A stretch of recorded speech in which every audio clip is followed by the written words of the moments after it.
The other thing that is really great about this bill is that it has best value contracting language.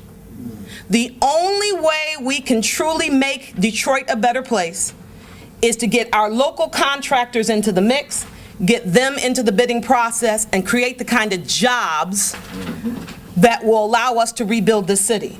And so best value contracting language was added to the bill to ensure that we start turning some money over in our community, and we don't have contractors from Ohio coming in to do the work. Next slide. So here's how it's financed. There are two companion bills, one of which is in a bit of flux, and so I'll explain that to you in a minute. And so that's why I need to be in Lansing.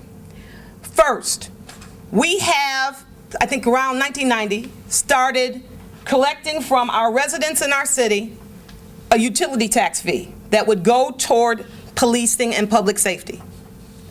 It takes in typically $40 to $42 million.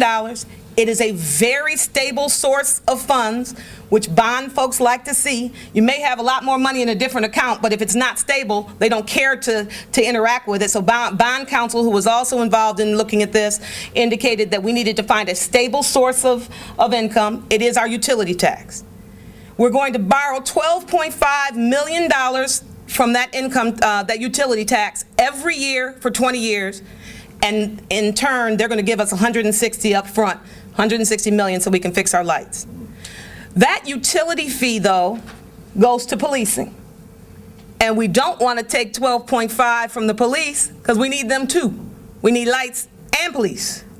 And so there had to be a way to get that money back to DPOA or the Detroit Police Department, and here's how we're going to do that.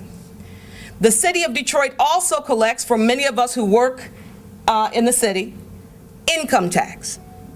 There's a 0.2% or 0.3%, we don't know what's going to come out of the Senate committee, that will be set aside to go back to the police department. So we take the utility from the more standard and stable set of money, we replace it with, quite frankly, we take in a lot more in income tax, but it fluctuates widely, and the bond folks were scared about it. And we're going to return that to the police. Right now, based on the percentage that is in the bill, one of the companion bills, that would generate this year alone $24 million. Now, we're only taking 12.5 per year. But this year, because our income tax, believe it or not, is getting better, not worse. Everybody took a tank in 2009, and we're already back almost to where we were in 2007. We're almost over halfway there. So at the end of the day, if I'm taking 12.5, or this board will take 12.5 a year, and today we can give them 24, we know that we will be able to create additional officers with the police department, because they will have a more steady stream of money coming in, and it will be based on our income tax. No one believes that we will, no bond folks believe that we will ever get back to the point where we took a tank in 2009 and it went down to, I think, 211 million. And so let me give you an idea about that income tax.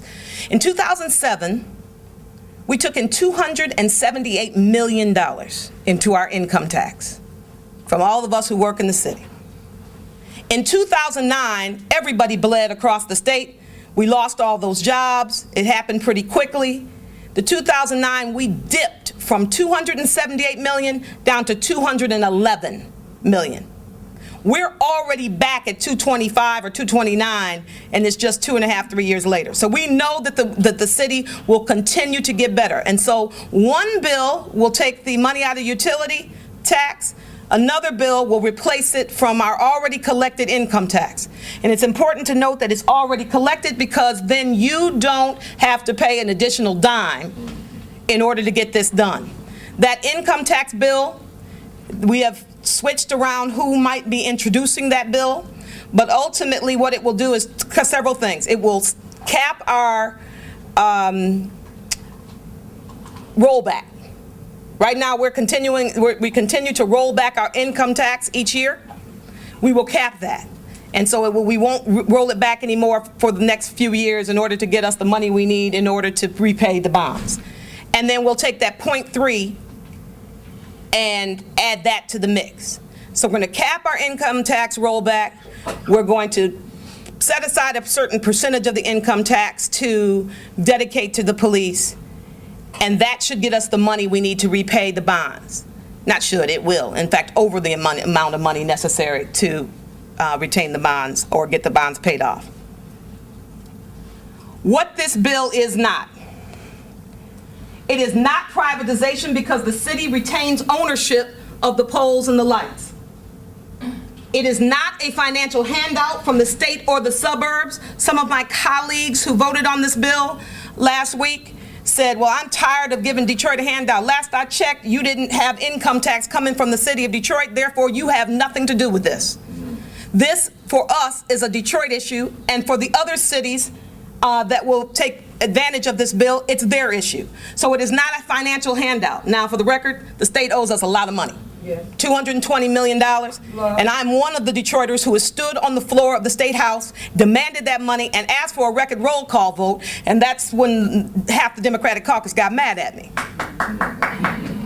Notice I didn't say Republican. It don't matter if I say amen. Half the Democratic caucus got angry with me because they didn't want to go up on the board saying no. And I said, too bad. I want a record of who says they know that they owe us $220 million. So I did that right before Easter, and I'm still probably living under the gun of doing that with some of my Democratic colleagues. It is not a force from Lansing mandating anything happen in the cities. Again, this is a permissive bill. It is not, and here's another part of the conversation that we all need to be clear on. It is not a plan on where the lights will go. In addition to the city having some, obviously, financial issues, I also think they have a communication problem. And there are all sorts of horrible rumors about, oh, they're going to turn out the lights. Oh, they're not going to do certain streets. Oh, they're not going to do alleys. None of which I know, because quite frankly, it'll be 5 Detroiters that make that determination, not one mayor. It'll be 5 members of a board that make some of those determinations, not one mayor. And so I feel good about folks who live on ground like me being a part of that decision-making process, 5 Detroiters.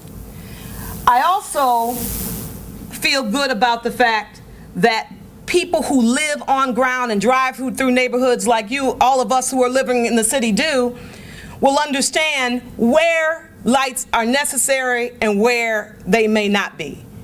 Anybody know where Georgia and St. Cyril is? Remember the old Cooper Elementary School? I taught at Cooper Elementary School. After Carlton and I graduated from Howard University, I came home and taught with the Detroit Public Schools. The school's gone, and at least a half-mile radius around that school is gone. I'm not talking about one person living there. I'm talking about nobody living there. And all of the structures are gone. So does it make sense to put lights on a half square mile of the city where nobody lives? Not some, nobody. It doesn't make sense, folks. That land will be redeveloped, and whoever does that redevelopment is going to have to pay for the lights themselves. But at the end of the day, we need lights on where people live. And so I've taken a lot of heat, and I got to tell you, I've taken it from even some of my Detroit colleagues. Oh, we don't know what this board will do. No, we don't, but we got to trust somebody somewhere, sometime, and we also need to start doing things for ourselves. We have seen, at least under this governor, if we don't begin to move and do things for ourselves, they will take it as their right to do something for us. My fear is some fiscal accountability board would make the determinations on where the lights would go and how much money should be spent. I don't want that in their hands. I don't want this money in the city coffers. I want this money set aside in a separate account managed by Detroiters, for Detroiters, to handle a Detroit issue. And I would submit to you that Ann Arbor, which is on the list of cities that could possibly use this bill, Marquette, Dowagiac, they need to handle theirs too, right? And we shouldn't be interfering in their business. So this is really about Detroiters handling Detroit issues with Detroit resources and keeping the state out of it. I'm going to end with this one thing, and then I'll give you your question. I fought tooth and nail for 5 things in this bill. The first draft, after we all got together and talked about it, came back, and none of those 5 were in it. First sign of trouble, right? 1, I needed residents of the city of Detroit. Need to take this out of the hands of one man and put this into the hands of people who really knew what it was like to live on ground in neighborhoods that are dark.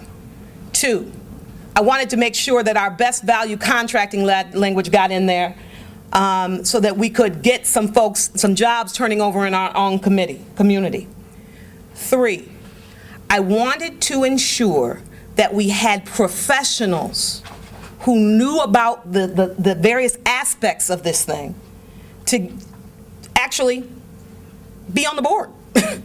And we needed to ensure that not only were they there, but our council had input into this plan. When the first draft came back to me, we got back together, we talked about it, and it had 5 mayoral appointees, and I said no. We went back to the drawing table, the second draft came back, and I said no again, because it was still 5 mayoral appointees. We have elected officials here who, because of this guy and these folks feel like they're chess players, and they're just moving us all around, they try to circumvent some of our elected officials. Couldn't happen in this bill. And then finally, while the plan of ultimate lighting will be determined by these 5 people, I needed our council to be involved or have input, because they're out there in neighborhoods every day and they know where some of our greatest issues are.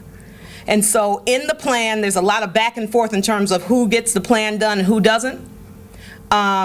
There is a way for council to input into the system what their issues are with lights. I knew going into this that this was going to be controversial. What I didn't realize is that we would have radio talk show hosts and other elected officials that would go out of their way to spread untruths. What I didn't know is that. All I know is my street's dark. A young man was murdered a block and a half away, and we need to do something about it. And so we need to do more of this. Reverend Anthony's right. You know, we need to make sure our voices are in this process, in every process that's an attack on our city.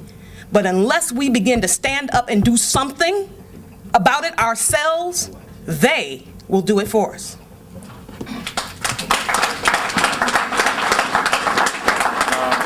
Before we go straight,